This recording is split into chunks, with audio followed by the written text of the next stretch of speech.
Here's what Walt Weiss said about using Carlos Carrasco in a one-run game to face Fernando Tatis Jr.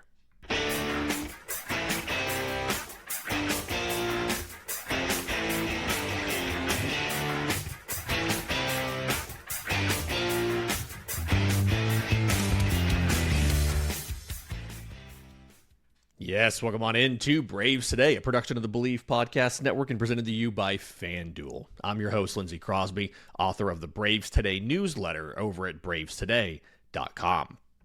The Braves got walked off by the San Diego Padres last night, 7-6 in 10 innings. And that happened despite them having a lead after Ritchie left the game. Let's talk about what happened. Let's talk about what Walt Weiss said about the bullpen decisions. Because when this happened, boy, everybody, it felt like, on Brave social media, the beat writers, everybody, didn't understand what was going on. So, Ritchie gets to start. Atlanta has a big second inning, all right? So, Wandy Peralta was the Padres starter. And he was just working as an opener. Scoreless first inning. Second inning, Griffin Canning comes in. Old friend Griffin Canning, right? Braves get 4 runs off of him. He only records 2 outs. They ended up batting around in the inning. And then in this bottom of the second against Ritchie, they score 5 of their own. So they take the lead after Atlanta had a big second inning to go up 4-0. Little bit demoralizing. I haven't heard exactly what Ritchie said about it. I would imagine, although I'm sure he won't say this, I would imagine sitting down for 35 minutes or whatever during that long. The Braves batted around in the top half of the inning. I imagine that probably had him a little bit rusty when he came back out. And then Atlanta picks up single runs in the 4th and the 5th to go on top 6-5. And Ritchie ends up making it through 5 innings. Now, it felt like he barely made it through 5 innings, but he made it through 5 innings. 5 runs, 4 of those earned, 5 hits, 4 walks, 7 strikeouts. Carlos Carrasco comes into the game, which, not thrilled about the decision. It's a 1-run game. You have a lead, but it's the bottom of the order, right? It's the bottom of the Padres order. The Padres have been one of the worst offenses in baseball. So you're like, okay, I don't love it. I can understand the whole concept of he gets Will Wagner to ground out. He gets Rodolfo Duran to fly out. He gets Sun Moon Song to pop out. Great. You did your job. You took Walt Weiss takes a gamble, and it works. And then Cookie comes back out for the 7th, for the top of the order. And almost immediately, Fernando Tatis Jr. hits a home run, ties the game at 6. He then gives up a single to Samad Taylor, the number 2 hitter. Jackson Merrill bunts Taylor over to second. Then he gets Manny Machado to line out to center, and then Atlanta goes to Dylan Lee. So Cookie gives up the lead. He gets charged with a blown save on this, by the way. Then they go to Dylan Lee. Dylan Lee gets the final out of that inning. Literally, first pitch, pop fly, he's out. He turns around, he comes back out for the 8th, 1-2-3, 8th. The Braves go to Raisel Iglesias for the 9th. He does give up a single, but other than that, he gets through the inning pretty easily. And you're going to extras. And I'm not even talking about Atlanta's chances to score runs, and they don't do it in there. BravesToday.com, there's a section that's called Game Coverage. Today's 3 Things talks all about the other stuff in this game. And what happens, Atlanta does not score. They have the bottom of their order coming up. They get Drake Baldwin to, I guess, Hassan Kim pinch runs for Drake Baldwin. They get him to third base, but they can't bring him in. And in the bottom of the 10th, literally first pitch, Raisel Iglesias goes back out there for his second inning. Very first pitch he throws, Manny Machado single up the middle, Jackson Merrill scores, walk-off win. The big thing, obviously, is Carlos Carrasco coming back for the 7th. And we got a little bit of info right after the game that Robert Suárez was unavailable due to forearm tightness. They don't think it's severe. He's going to play catch today. He could be back and available as soon as tonight, right? But shout out to a friend of the program, Chad Bishop of the AJC, writing up the game, transcribed a lot of Weiss's comments. The only 4 relievers that the Braves had up last night and had available, or I guess the only 3 relievers, they had Carrasco, they had Lee, they had Iglesias. And Lee was supposed to be 3 outs. Iglesias was supposed to be 3 outs. James Karinchak had thrown 22 pitches on Monday, but he was designated for emergency work if they went to extras.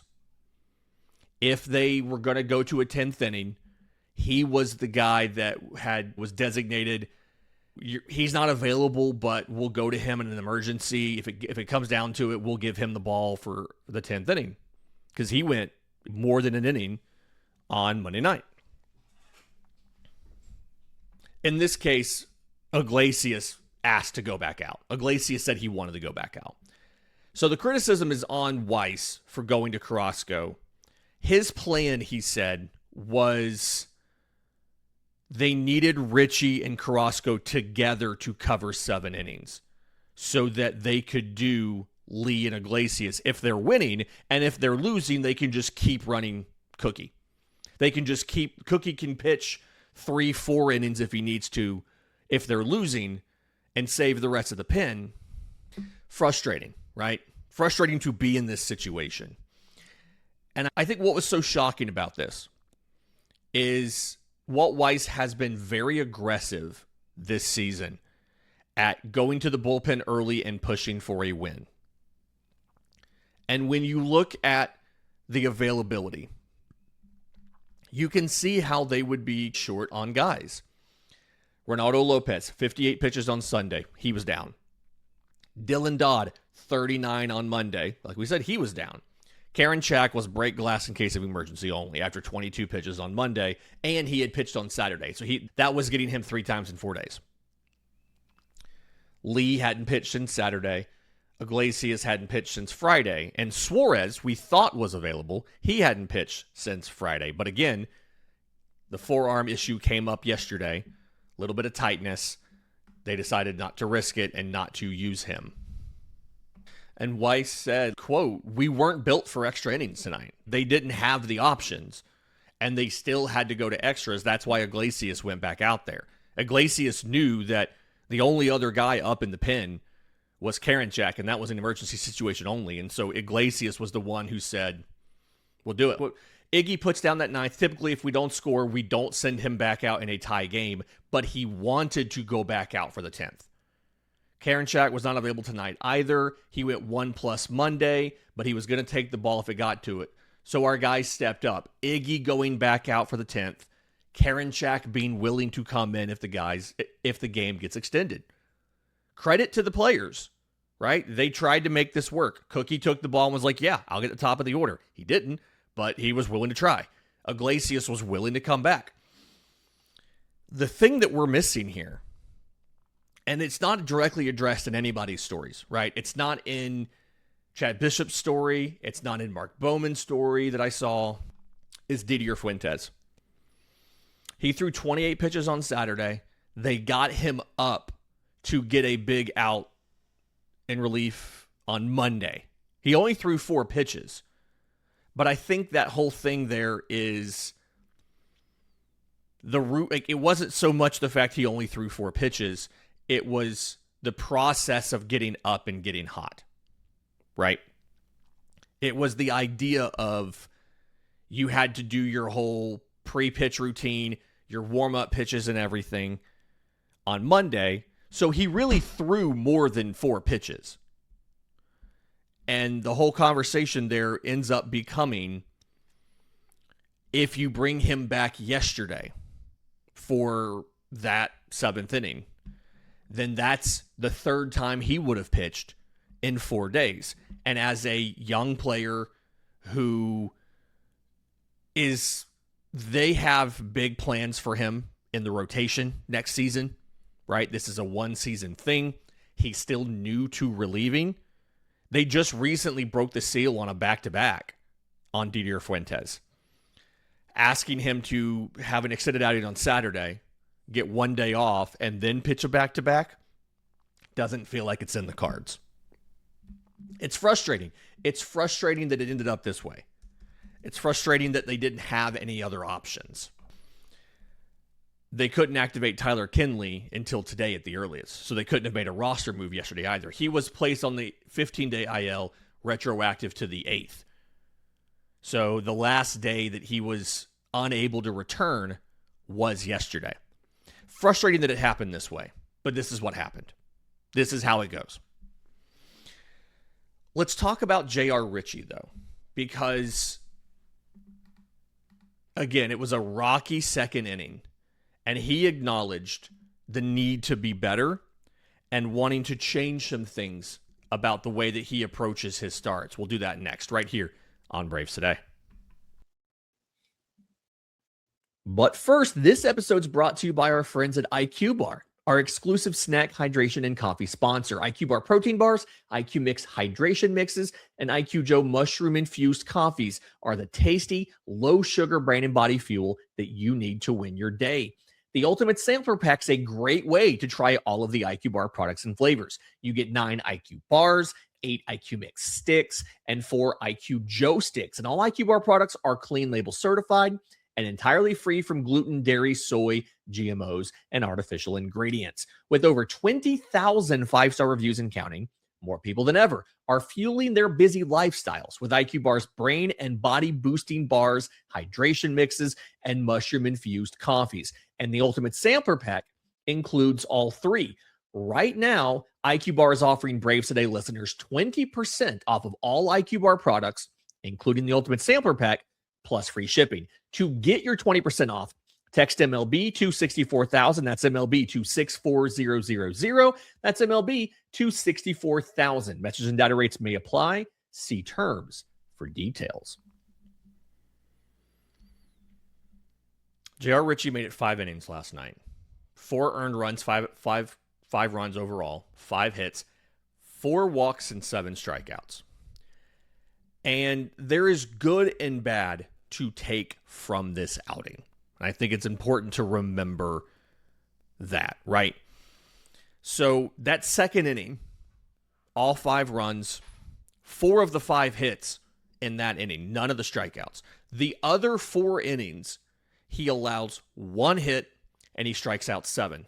Now, you can't erase the second inning for J.R. Ritchie, just like you couldn't erase the second inning for Bryce Elder. You have to acknowledge that happened. But it feels he had 10 whiffs, 33% CSW, and there were some things positive to take out of the outing, other than obviously that second inning and how bad it was. And again, I'm not making excuses for that second inning.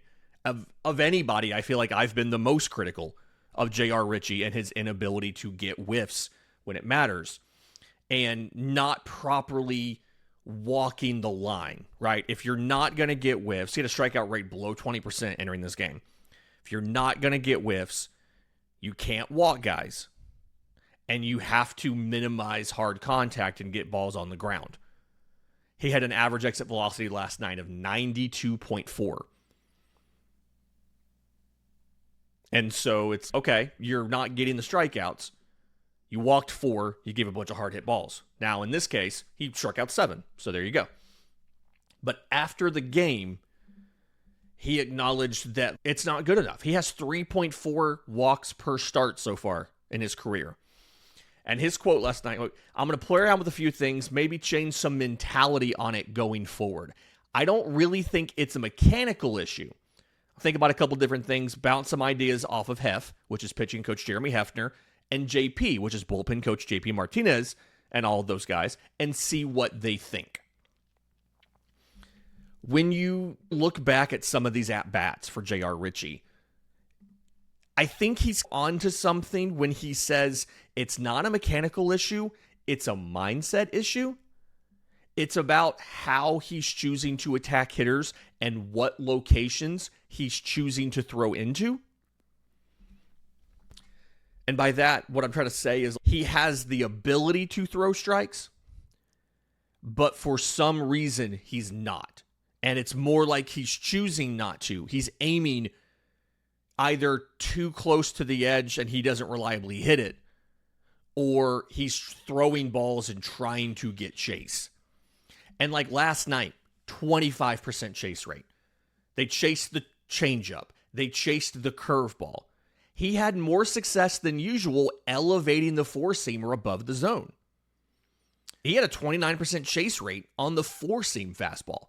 He got 4 whiffs and 10 swings on the four-seamer. Now, when they hit it, they usually hit it hard. They had 4 batted balls, 2 hits, 3 hard hit balls off the four-seamer. 96.6 miles an hour was the average exit velocity. They averaged a hard hit ball off of the four-seamer.